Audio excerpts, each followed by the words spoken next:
Hi everybody and welcome to my show, Your Bully-Proof Life. The role of the show is to encourage conversation about workplace culture and workplace bullying in particular, which is also the subject of my book Raw, How to Tame the Bully Inside and Out.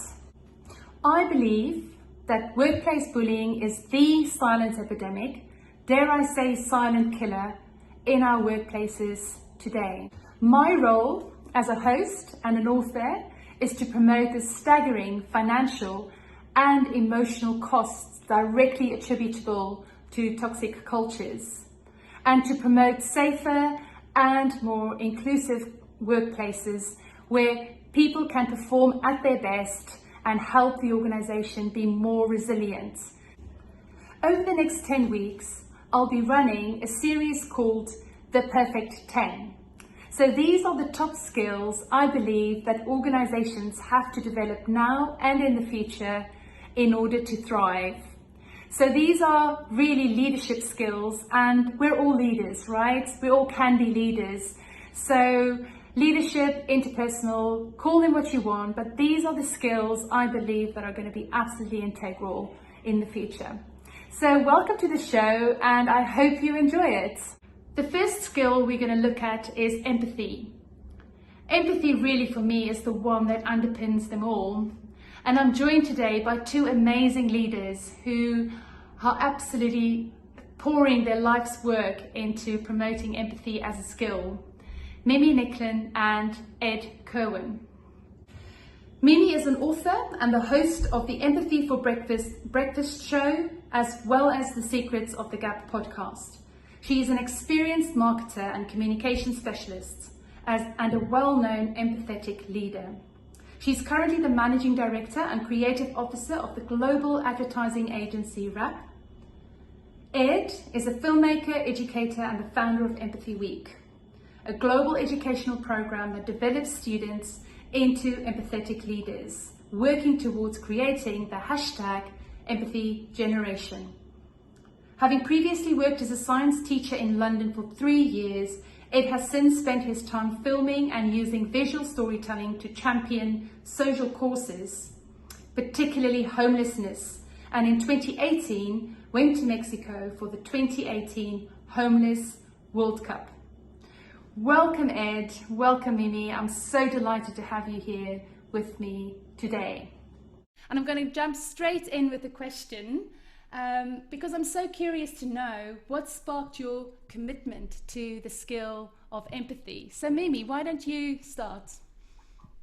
Yeah, thank you so much for having me. I'm so happy to be here and to be part of your journey, Marilise, because I think you're right. Empathy is behind so much of how we build these sort of positive, progressive and developing workplaces. And really happy to talk about it. So from my point of view, there's a couple of things that sparked my interest, but I think probably from a sort of data-led point of view, the fact that we have 30 years of declining empathy levels and the subsequent impact of that on our society is probably the biggest cause behind which I'm rallying and creating my work and what gets me up every day and doing things like this, because that declining empathy phenomena that we're seeing has really wide-reaching impacts into all kinds of areas, from really very high anxiety levels, highest depression that we've ever seen, 335 million people with depression right now. We're seeing the highest suicide levels we have for 50 years. And of course, in the workplace, areas such as bullying, burnout, which the WHO has now formalized as a formal illness in the world, absenteeism, low levels of motivation. So there's lots of social and business woes that are going on out there. And whilst we can't always directly link that to empathy, there is data that shows that as empathy is declining, these facets are going up. So for me, that's my driver, right? These are things that I don't believe we can just sit back and watch because of their impact on humans, on us. And, us humans, we get behind all kinds of causes. And for me, something that's so intrinsically linked to our own well-being should definitely be one of them. Fantastic, thank you. And Ed?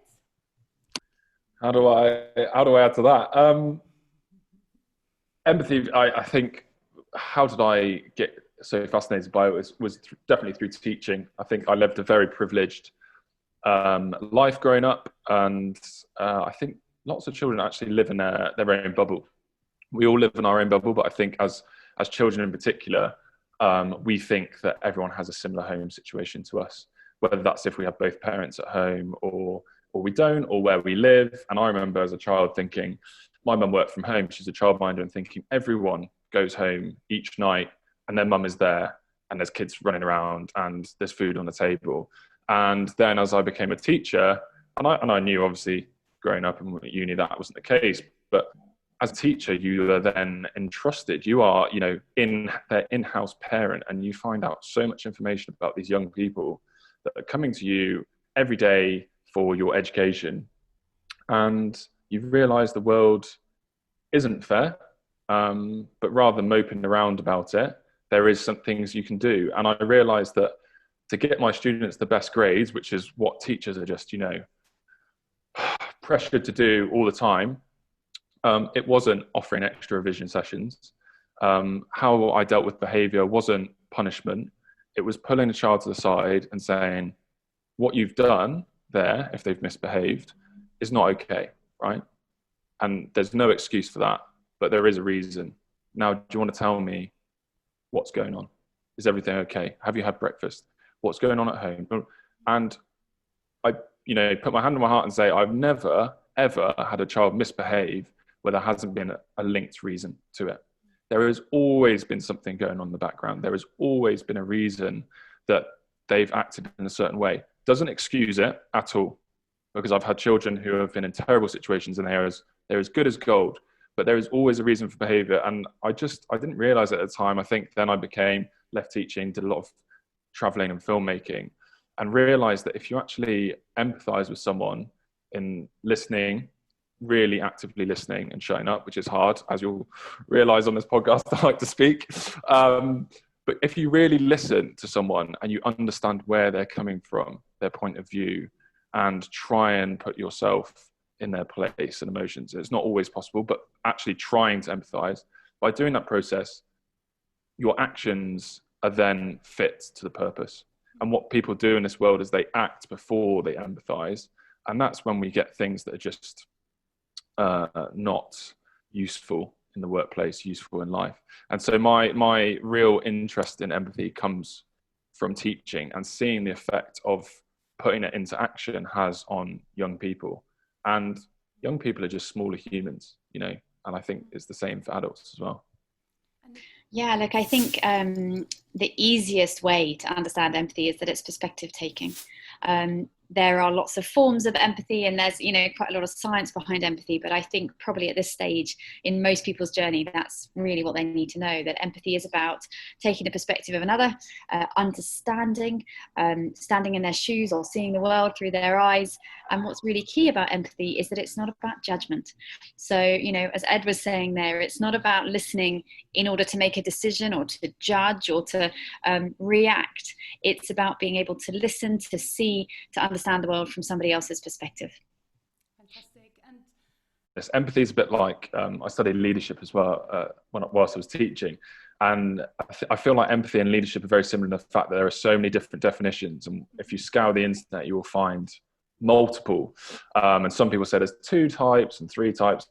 But I found this quite useful to categorize them for people.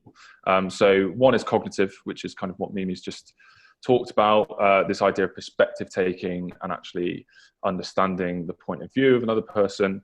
The other one is emotional, which is actually feeling what someone else feels. But obviously there's limits to that as well. I think with Black Lives Matter movement, that's kind of shown the limitations of emotional empathy, because I will never be able to fully understand what it feels like to be a black person in the Western world or in the world. And then there's one that I kind of focus on, which again is a mix of compassion with perspective, but it's compassionate empathy, which is this idea of kind of a mix of the both, and understanding someone to then put it into action. Now, some people will separate empathy and they'll separate compassion, but lots of people do also define them in these 3 kind of categories of feeling with another, thinking with another, and then acting for another. and that kind of often helps. I think empathy is often misunderstood as being kind, and I always describe it as kindness is great, but it's very easy for me to be kind. I can walk past someone on the street. I'll use homeless as an example because obviously I've done a lot of stuff in that space, and I could give £1 or $1 or whatever to someone on the street. Now, actually, that could be seen as kindness, but what would be better for that person in that situation, and this is through experience of speaking to hundreds of people sat on the street, it's actually, they would often just rather your time. Or like you go into a shop. I've had friends say, well, I went into a shop and I bought them a cheese sandwich, and then they said they were vegan. How can someone on the street be vegan? And they are a human being. They are a person. And you are thinking you are empathizing, but you're not. You're trying to be kind and essentially getting rid of your guilt as well. But that's where empathy is so important. It's this idea of understanding another person, which can then lead to the right action. And I think, again, bringing it back to Black Lives Matter as well, it's this idea that a lot of us need to shut up and listen and understand. And I've seen loads of people say, oh, well, no, it can't be like that. We're seeing it with refugees at the moment in the UK as well. Sorry, it's a very long-winded answer to the 3 levels of empathy. But I don't know if Mimi can add on that as to what she thinks about the kind of definition of subcategorizing them into 3 levels. Yeah, look, I think you're right. There's people out there that talk about 3, exactly the 3 you've said. There's people that talk about 2. I tend to not talk about any of them. I just talk about it as a generic concept. I think because from my point of view, it gets complicated for people. My experience of the last 6 months, particularly trying to drive this in the world, is, again, from my point of view, what I'm trying to do in terms of the business world predominantly, people just need to understand what it is. And if I start to layer it for them, they start to say, but sorry, was that the cognitive thinking? You know, it gets confusing. So I totally agree, Ed. I think those are absolutely accurate definitions of how we separate out different types of empathy. But as I said, for me, at this stage, I think particularly in the corporate world, the cognitive empathy, the perspective taking, the understanding, is got to be stage 1, right? Because if we can get people understanding each other, listening to each other and taking the perspective of others, then they can move on to more effectively or efficiently do the other types of actions.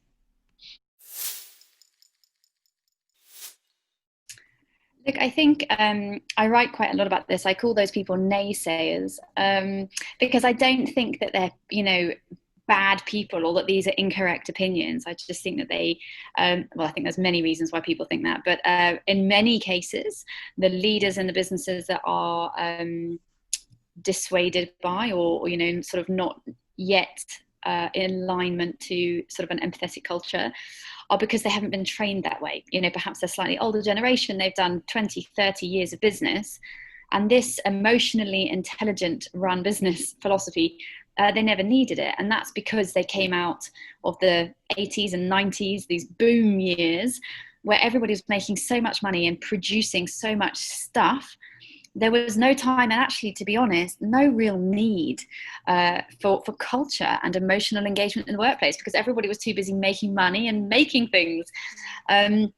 So I do think that there are a lot of naysayers out there, people that don't think the workplace is somewhere for that type of emotional intelligence. And for me, it's not really a dark side. It's just about painting the accurate picture of what those empathetic cultures and empathetic leadership skills do. And you mentioned it at the beginning, Marilise, do for business, which is drive productivity, grow output, increase loyalty, decrease absenteeism and low morale, improve performance. And, if you want, I can give you some examples just now. But I think for me, it's better to focus on the upside of this.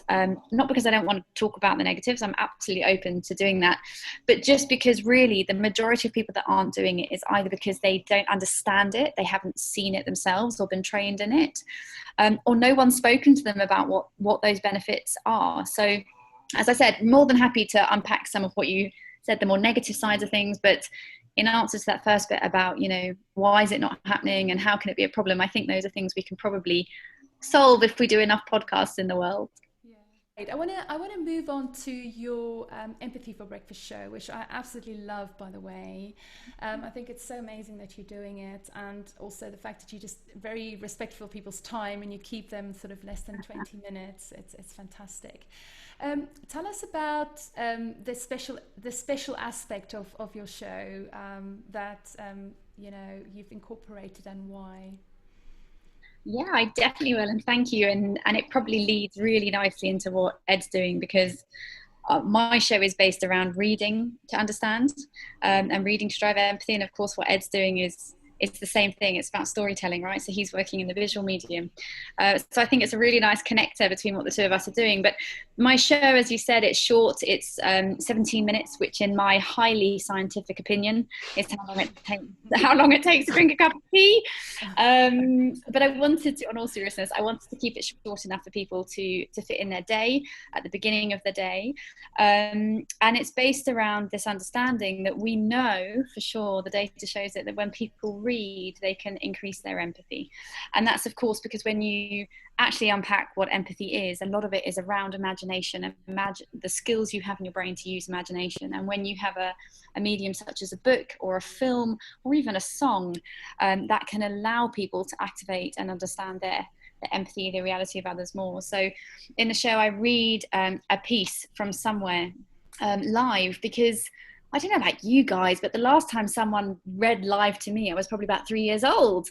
So I thought I'd bring it back. I thought I'd bring back reading out loud to people. And yeah, so far so good. People seem to be responding quite well. I loved the letter you've read, the Nelson Mandela edition. I'm such a fan of Nelson Mandela, and I love that letter you read whilst he was in prison to his two daughters. That was quite an emotional. So if you wanna see that, hop over to Mimi's YouTube channel. So Ed, have you got anything to sort of add to the visual, the storytelling element that I know you're very passionate about as a filmmaker? Yeah. So I think Mimi's completely correct with the idea of reading. I love the idea of reading as well. For me, I don't know, the visual element is just, for me, I just remember sitting in the cinema as a kid and really being engrossed with it. And it's really strange because I've always had a scientific background. At school, I did well in like factual subjects, science. I went to university, did biochemistry. I then became a science teacher. And my brother's always been the architect, the arty one. And I've never really, even like when we had painting stuff as kids, my brother would do it for me. And then I've kind of come into this world of realizing the power of recording someone and something, and it's like a time capsule. Like it's there and it's there forever. And once you've made something, it takes a long time to make if you do it well, but once you've got it, it's there forever and it can be watched forever. And I think that is insane. Like the fact that my videos can be watched now in 200 years time, hopefully. I don't know, by someone, maybe even this video, is crazy. And I think it gives you such an insight into someone else's world. And I think the reason we went on the visual route with young people is because whether you want to believe it or not, or like it or not, kids get their information from a phone, smartphones. They're everywhere, and they're in the developing world, and it's probably the easiest format for people to get information. And I saw that with my students, and I saw that they took visual information. I think it's also such a powerful way to show young people someone else's life. And that's what we do. We use the stories with Empathy Week to actually, as the hook, to inspire, to engage, to see like these amazing lives, but importantly also to get young people to see the similarities they have with someone else, because that is actually where empathy, the bridge of empathy, can be built, is when you see, last year Empathy Week was filmed with an organization called Slum Soccer in India, with slum children and slum teenagers. What do they have in common on the surface? Hardly anything, in the Western world. But actually you then start to listen to what they're saying and how they feel about certain issues. And then you see Satna or Pankaj or Ravina, who are in the films, you see a little bit of them in you. And then that inspires them to realize that they can actually do something with their lives as well. And it's that perspective taking piece again, isn't it? Mm. So the whole fact that empathy is a skill, we're all born with it, we can develop it. Again, I think, something that you and I have in common, Mimi, is the sort of the obsession with the science, and proving things. So you've talked about the neuroscience and why you say it can be proven that empathy is a skill. Why would you just help us understand that a bit more? Yeah, I mean, it's something we're born with. It's something we evolved with. The human race is a very clever race, and we developed empathy in order to be able to survive, both as individuals and as groups. So our ability to understand each other, even if you look back to caveman era, was our ability to survive, our ability to understand what we should and shouldn't eat, which partners were good for us and which weren't, places that we should and shouldn't go. So for many years the science believed that when we were witnessing other people's realities, that was the visual cortex. So we were seeing it happen, and that was it. And then there was some research done by Dr. Tanya Singer, who I talk a lot about in my book, because she is a hugely important scientist and academic in the world of empathy, but also in the world of neuroscience, actually. And what she did, I mean, she's done many experiments, a lot of work. In one of her first, what she did is she got couples in a room and attached them to fMRI machines. And it wasn't a particularly nice experiment, I can't imagine, because she gave them electric shocks of different levels. So, from mild to more painful electric shocks. And what she did is she monitored the couples. And what she found was, just before they gave the shock, they told them on the screen who was going to get the shock and what level of shock it was. And what she found was that in the brain, the same areas were activated when people saw that their partner was going to get the electric shock than when they got it.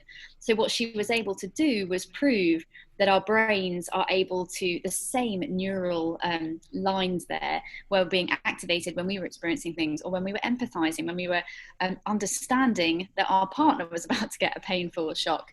So what we now know is that the reason that happens is because of our mirror neurons, which are the neurons in our brain that allow us to mirror, to adapt to the behaviors of others, and that it sits in our insular cortex, which is the part of the brain which maps out sensory experience and emotional understanding. So the ability to understand what someone's feeling with how they feel, which is back to what Ed was talking about earlier, the different types of empathy. So yeah, there's a real sort of misconception out there that some people are more or less empathetic, and that's just not true. We're all exactly the same.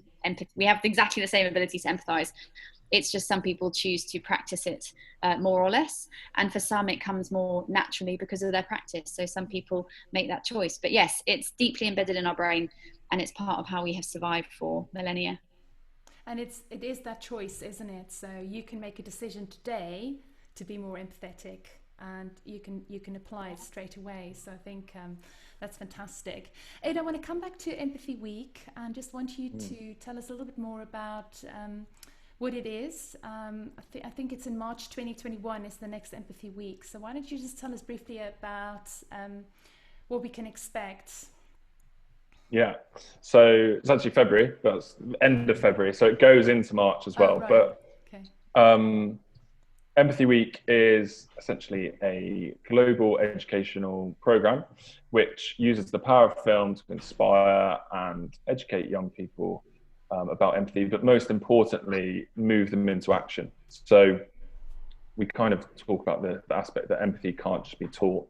You can't just stand up in a classroom and say, this is how empathy works and you need to do X, Y, and Z. You actually have to go out and practice it because it is a skill. It's something that needs to be developed. And so each year we run a series of 5 films across 5 days, and it's fully resourced for teachers across the world and differentiated by age. So whether you're 5 years old next year or 18 years, you'll watch a slightly different version of the film, because obviously slightly different levels of engagement at that age. And then you'll talk about the important thing is then there's the discussions and the framework around actually the films and the subjects and what's being discussed. But then at the end of the week, they are then pushed into this idea of having taking part in an empathy action project, which they can do on any cause that they care about, because that's the other thing as well, is that you can't. I had an interesting conversation with Minter. I know you know Minter Dial, who's written a book called Artificial Empathy, which is very interesting about business and AI and empathy. And he was saying to me once when we went for a coffee, he was like, "Can you teach yourself to love someone?" And the answer is no. You could have the most intelligent, charismatic, beautiful, amazing person in front of you, but you might not fall in love with them. And it doesn't necessarily mean you'll be in love with them. And it's the same thing with empathy. You might, the causes and the things that we're seeing in the world, you might not be able to empathize with something as easily as something else. And I do also think we are at risk of, especially with social media these days, of empathy burnout, and this idea that we have to help this issue with that issue and this issue, and we have to be doing all these things and donating to every cause under the sun. And actually that's not healthy either. And we're fully aware of that with Empathy Week, and we're working with teachers, and we're working with doctorates in empathy as well, talking a lot about self-empathy next year as well. But to encapsulate it, Empathy Week is this idea that students need to leave school with the skill of empathy and the skill of leadership and understanding what resilience is. And at the moment, they're not. And they are the future workforce. We're talking about businesses and things here. If we're not teaching it at school, how can we expect someone to come into our workplace and share the skills that we expect them to have if they haven't been instilled at a younger age? And the powerful thing I think about Empathy Week is the fact that if you're a child and 5 years old going into 2021 and your school takes part in Empathy Week every single year, by the time you're 18 and leave, you'll have watched and listened to 65 different people's stories from across the world, and had the opportunity 13 years in a row for the very young ones, they're doing an empathy art project. And then as they get older, they do a fundraiser. And as they get older, they do an innovation project. Having that opportunity, and that's what it's about. It's about opportunity to practice those skills, because at the moment, the opportunities aren't there. Teachers are busy. They don't have time to create such a program. And then the other amazing thing is that we make it free for every single government school or non-fee paying school in the world. So that is the impact that we're trying to have. Last year we were in 48 countries. We reached around 400,000 students. We want this to grow and to grow and to grow, because empathy, we want to put empathy up there. How can you be a great leader without empathy? How can you be a great team player without empathy? Any skill needs empathy to underpin it. And so that's why we're so passionate about it, and that's what we're trying to do with Empathy Week. That's fantastic. I'm so excited about it and the impact that it's going to have. It's amazing, Ed. Love it. Maybe I want to know a little bit more about your book. So if you just want to tell us, I know it's coming out very soon. So yeah, just tell us a little bit about your book. What is it called? Sorry, I need to know. It's called Softening the Edge. Softening the Edge, that's right. Yes. And it comes out in about 5 weeks, I think now. So yeah, so exciting. Amazing. Yeah, thank you. So so it comes out on the 15th of September. It's a story. I mean, it's a leadership book, but I've tried to make it an incredibly empathetic piece of content. It's full color, it's very easy to read, there's lots of room to breathe in there. It's the story of empathy in the business world. So there's a lot of my personal story, how I've used empathy to turn around the global brand that I work on and that I lead over here. But there's also a lot of info and content in there around how to be a more empathetic leader, how do you build empathetic teams. There's parts in there around empathetic environments and offices, how we do that, how we create empathetic relationships with clients, and of course quite a lot about creativity, because as I said at the beginning, that's what unites Ed and I in our wider industry really, which is a passion for creativity and for storytelling. So so it'll be out all around the world: Amazon India, Amazon Singapore, Amazon UK, America, on the 15th of September. That's very, very exciting. And having published a book myself, I know the labor of love it is. So just want to congratulate you, and I cannot wait to read the book. So thank you. yeah, very exciting. I was actually a bit disappointed when I realized it's not available yet. Absolutely love the cover as well. I think it's stunning. So I want to just thank you both so much for joining me today. It was absolutely amazing to hear you and just to hear your passion and your true heart for, what I believe is such an important topic and such an important skill. I think that we're gonna see become more and more and more important as we go into the future, and especially in this world that we live in. We're still in COVID, but I guess the post-COVID world, we're going to desperately need more empathy, and I'm excited to really sort of go on this journey with you, because I think we're all stronger together, and the more people we can get united around this amazing cause, I think it's just going to make us all more, better people, I guess, at the end of the day. So I really just want to thank you both so much for joining me today. And why don't you just share sort of one final thought, and also where people can find you if they want to reach out to you. So one sort of key takeaway, what is sort of, maybe let's focus on the one or the two things that people can do today to be more empathetic, and then tell us where we can find you. Ed? I'll go first.